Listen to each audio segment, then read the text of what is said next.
Well, good morning and welcome once again to the Point Church Online.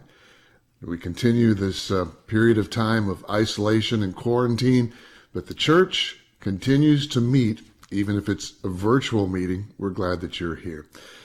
I want to mention, as we've gotten a number of calls and emails about this, coming up Seder Supper and Easter services.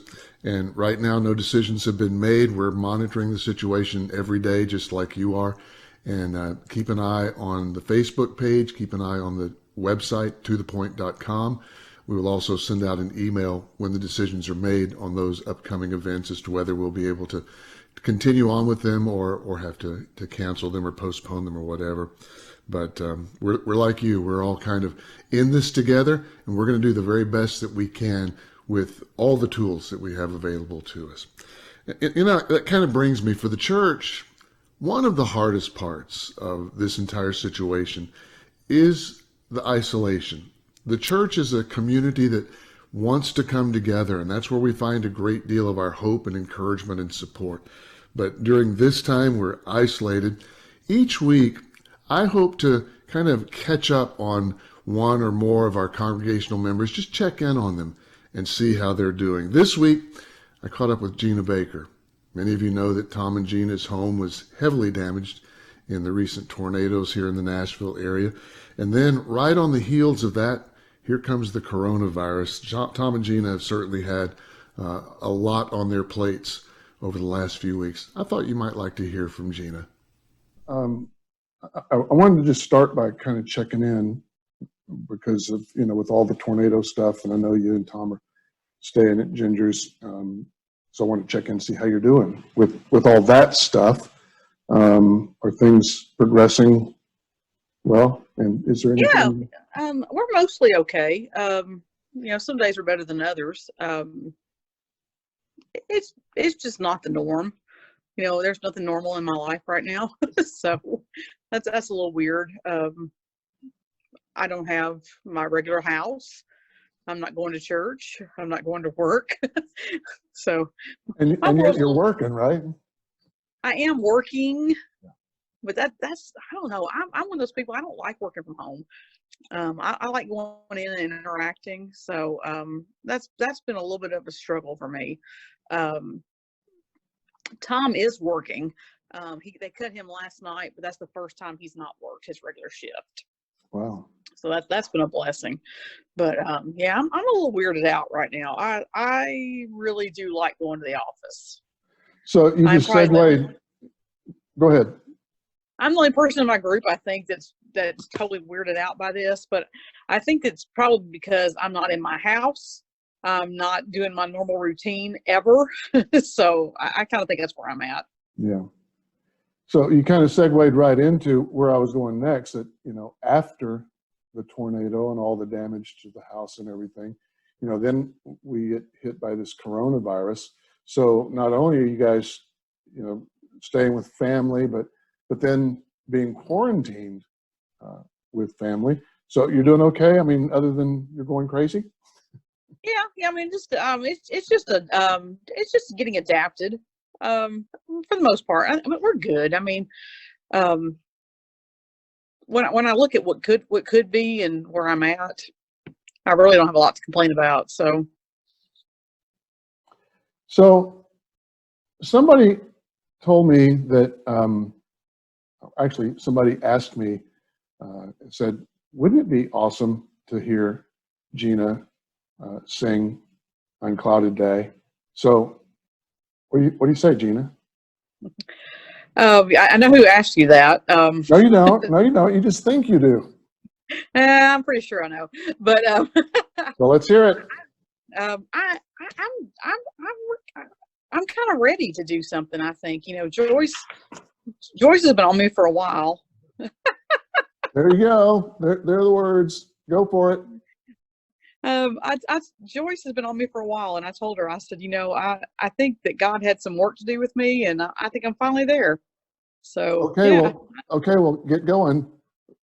Oh, they tell me of an unclouded day. I love this song. Oh my gosh, there's nothing wrong with this song at all.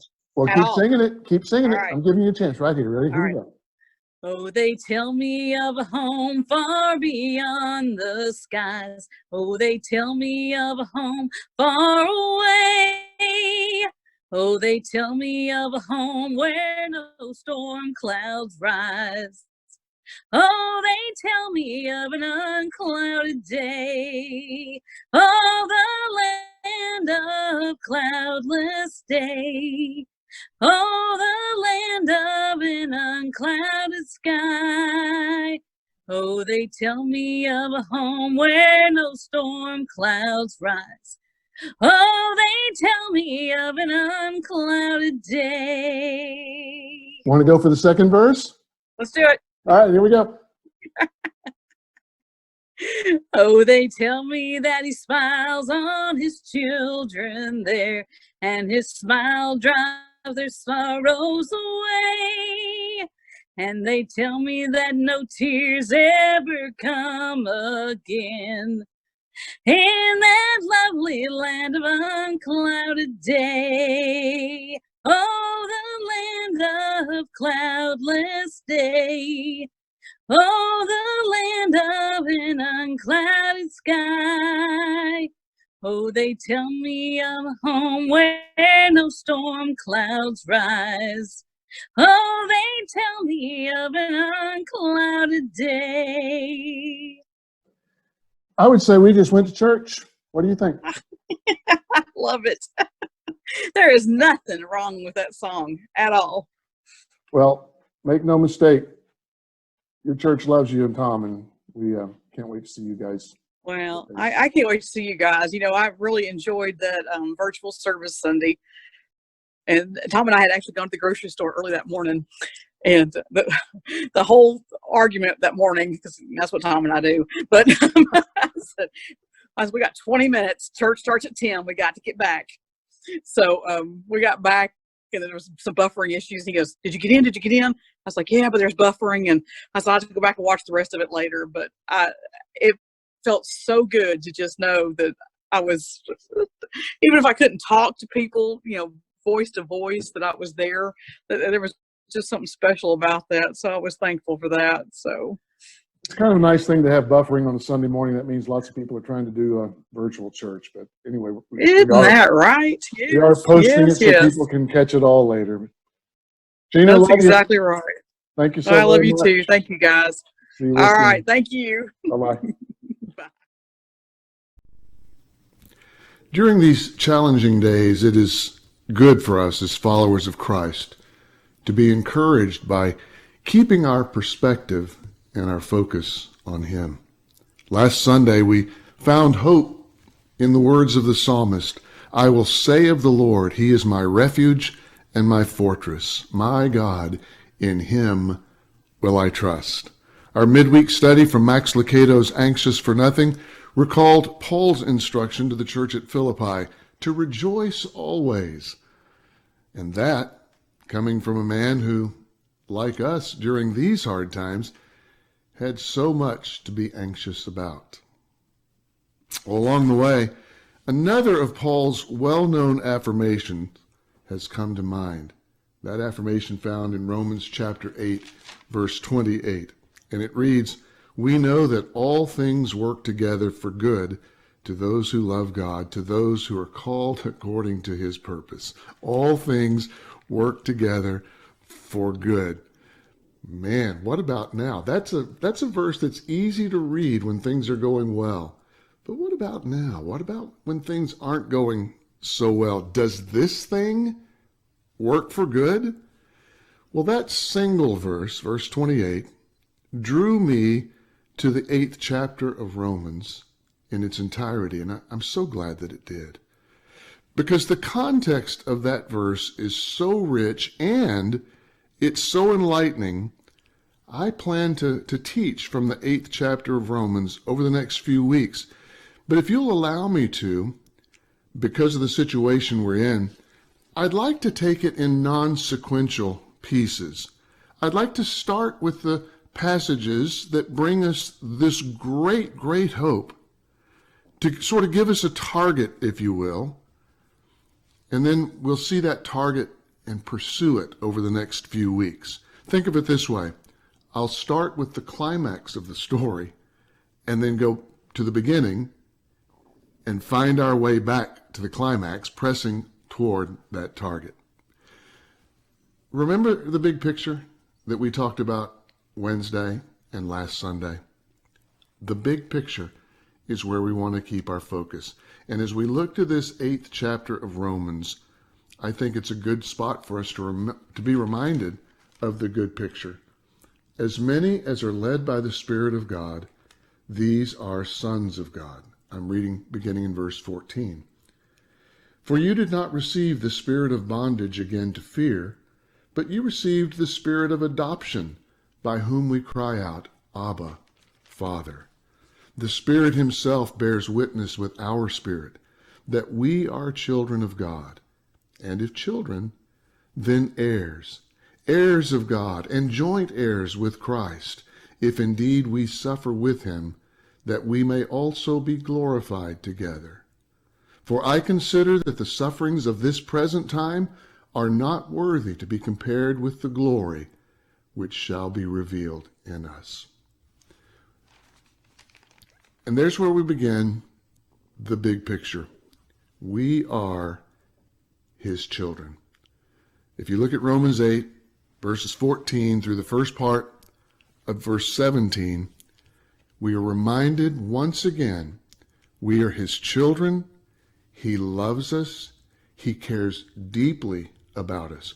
Right now, in the midst of this struggle that we're in the midst of all this isolation, in the midst of the fear and anxiety of this coronavirus, he loves us.